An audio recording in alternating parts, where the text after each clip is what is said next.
welcome back. We start this segment with a trip to Maiduguri. In the heart of the ancient city of Maiduguri, the Borno state capital, are some structures that once served as first quarters of the then native authority police of the defunct Northern Regional Government. The buildings are considered architectural masterpiece owing to the ingenuity involved in their construction. Although one can say they have seen better days, they are still a spectacle to behold owing to their captivating appeal. Zainab Adam takes it from here. This Arabic inscription on one of the structures at Dendel tells you something about the age and purpose for the structures in those days. A person coming from Kirkasama Way, Shehu Laminu Way, or Sakashim Ibrahim Way in the heart of the bubbling city of Maiduguri cannot escape sighting the cone-shaped houses, popularly called Gidantolia in Hausa and Bongo in Kanuri, consisting of about 2 rooms, kitchen and toilet in each apartment, depending on the occupiers. Just like the block houses, it can be decorated and used for many functions as desired by its occupant. Inhabitants of the houses comment on the peculiarities.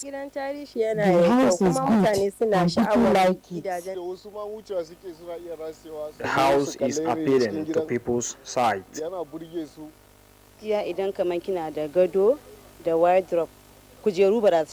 room can only contain few furniture, unlike conventional houses.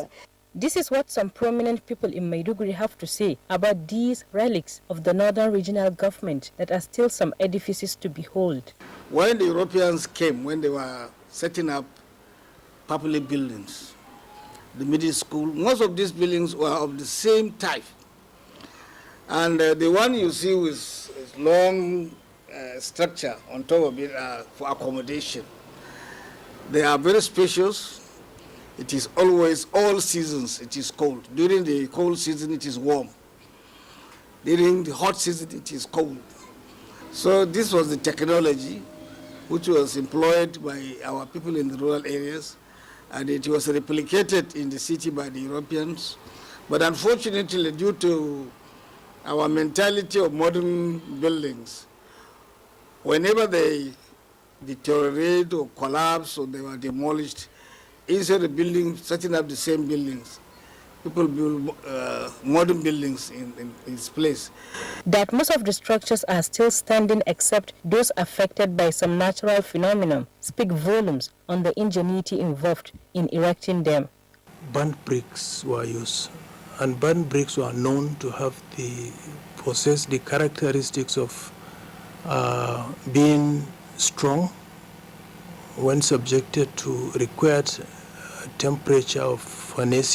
The walls are cylindrical and circular in nature, which by implication can give way to intense wind through allowing it to glide round the wind without the wind giving a push-pull impact on the walls to push it down.